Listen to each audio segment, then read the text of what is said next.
আমি যখন এই ক্যারেক্টারটার কল পাই, মীরা ক্যারেক্টারটা, তখন আমি একটু কনফিউজ ছিলাম যে আমি এত বড় একটা ক্যারেক্টার করতে পারবো কিনা, কারণ আমি সবসময় ছোট বোন বা ফ্রেন্ডের ক্যারেক্টারগুলো প্লে করে আসছিলাম।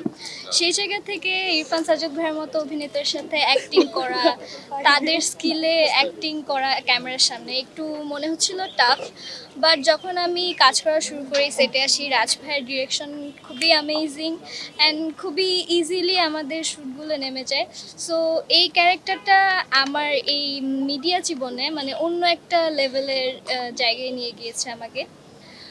অনেক কাজ করেছি, বাট সেই কাজের তুলনায় যেখানে আমার দর্শক জনপ্রিয়তা ছিল, এই কাজটা করার পর দর্শক জনপ্রিয়তা আরও অনেক বেশি বেড়ে গেছে। সব জায়গায় গেলে দর্শকরা এখন বলে যে মীরা আপু আপনাকে খুব ভালো লাগে, সবাই ছবি তুলতে চায়, এই তো।